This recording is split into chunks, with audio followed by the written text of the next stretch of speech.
My name is Shalab, and I work with the Georgetown Institute for Women, Peace and Security.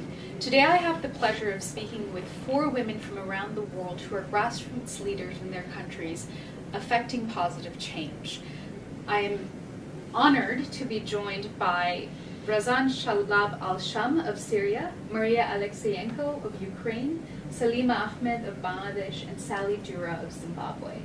Ladies, thank you so much for taking the time to speak with us. To begin with, if all of you could take an opportunity to tell me a little bit about your background, your work, what it is you're trying to do, and really, what's your strategy for elevating the status of women in your countries? So, Razan, if you want to start. I am Razan of Sham, an activist from Homs, Syria, the capital of revolution. While I'm here now, my city is under the regime attack. All the time we have missiles. It's called missiles, which is internationally forbidden. I work with the Syrian Emergency Task Force. It's an organization based here in US, but we have offices in Turkey and inside Syria also. Our work is in humanitarian aid, and also we organize the local councils in Syria. We empower the women who participate in these local councils, because these local councils will be the basis of all Syria. Mm-hmm. So we empower the women. They have the capacity, but we need to empower, to encourage them to participate more and more in these local councils, and also in different fields in Syria. So we try to do that. I work for the non-government organization for already more than 10 years. I started to work there as a volunteer, and this helped me a lot to see how different women in different regions of Ukraine live. Of course, the situation is not so dangerous as in the countries of conflicts for women in Ukraine, but we still have lots of problems for women in the labor market. We still have many problems when women face at the labor market, in the social spheres, in the field of healthcare and others. The problem of domestic violence, for example, is pretty urgent still, despite many efforts that we do to address it. That's why our organization work in the communities to provide the support to such women, to advocate for their rights, and also to try to change the system at the national level. Hi, I'm Selima Ahmad from Bangladesh.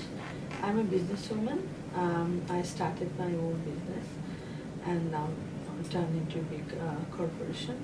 But within the process of my entrepreneurship, I found that entrepreneurship is one of the best way for women's empowerment. And I formed the first Women's Chamber of Commerce in Bangladesh, which is the first one in Indo-Pak subcontinent. Mm-hmm.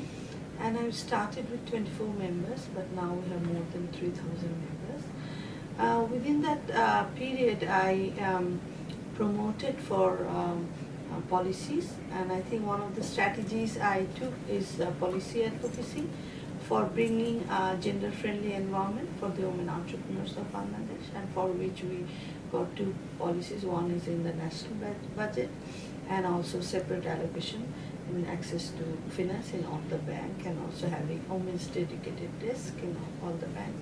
And now more than 10,000 women entrepreneurs have received SME loan. My work is to see women beyond micro-enterprise, because I believe that micro-enterprise, micro-entrepreneurs can bring maybe a better livelihood, but actual empowerment will come through small, medium enterprises.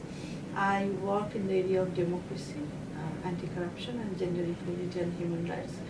I was one of the founder member of the Women's Democracy Network in Bangladesh chapter, and where we were able to train grassroots women entrepreneurs to know about their rights as a human, and also trained more than 100 women who would like to run for offices.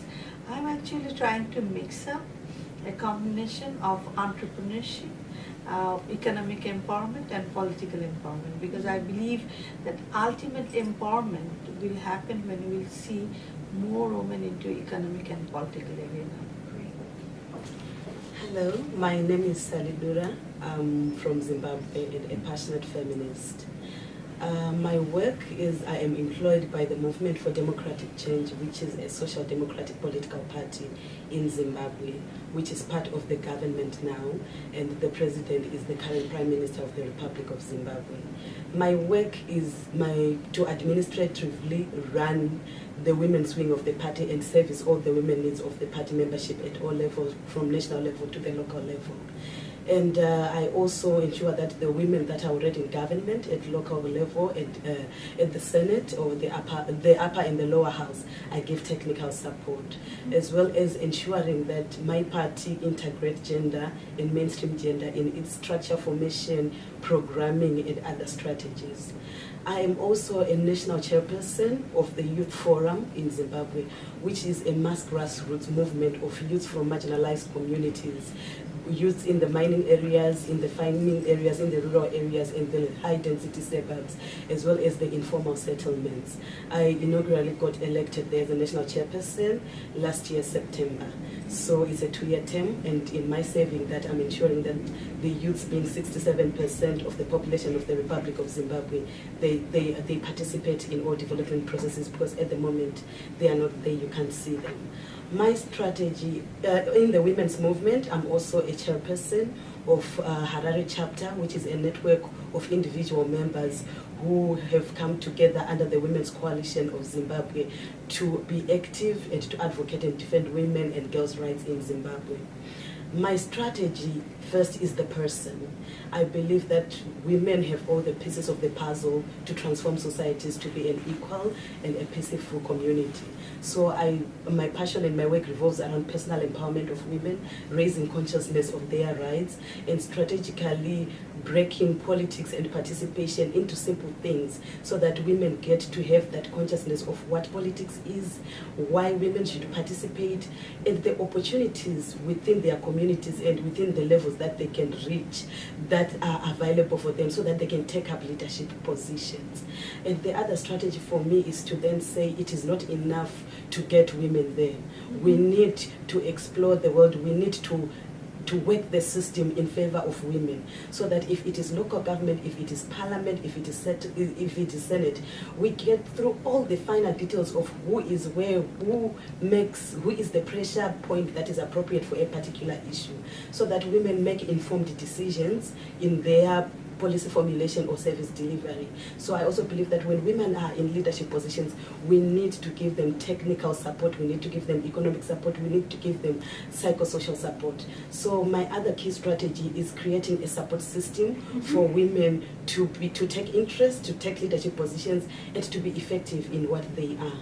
And I also believe in exposure, because sometimes when we confine people in certain spaces, we box their thinking, we box their mind. So my other strategy is to then say, let people go out there and learn from the best practices. So, thank you.